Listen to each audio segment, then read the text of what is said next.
السلام عليكم ورحمة الله تعالى وبركاته. maanta fiidiyogan waxaan ku soo qaadan doonaa 10 dal ee adag tahay inaad fiisahooda qaadatid.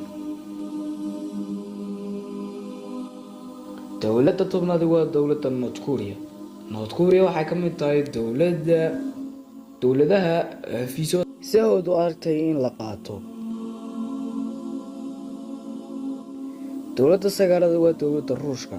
dowladda Ruushkuna ayadu waxay ka mid tahay dowladaha aan fiisaheeda si dhaldheel ah lagu qaadan karin.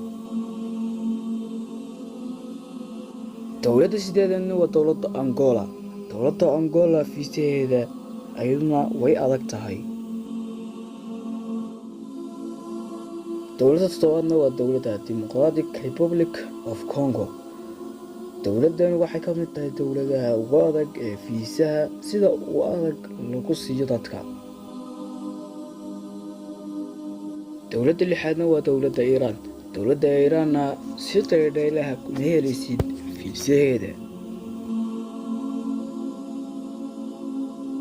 dowladda shanaad waa dowladda Syria.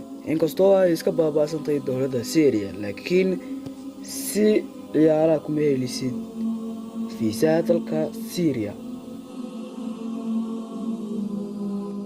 dowladda afraad waa dowladda Sacuudi Carabiya. dowladda Sacuudi Carabiyana iyadana fiisaheeda si adag ayaa lagu helaa. dowladda saddexaad waa dowladda Sao Tome. dowladdan ayaduna way adag tahay si aad ku heshid fiisaha dalka Sao Tome. dowladda labaad waa dowladda United States America oo loo yaqaano afka Soomaaliga Mareykanka.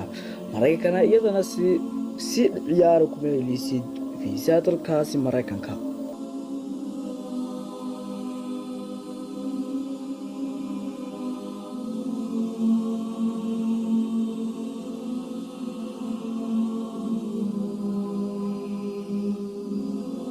dowladda koobaad waa dowladda Suudaan. Suudaan ayaa u adag adduunka si aad ku heshid fiisaha dalka Suudaan. Ha ku fakerin haddaad joogtid dalka Suudaan inaad si fudud ku heshid fiisaha dalkaasi ee Suudaan. walaalayaal waxaan filayaa inaad wax ka faa'iideen barnaamijkeena maanta. وأنا عبد القيس وإذن الله والسلام عليكم ورحمة الله وبركاته.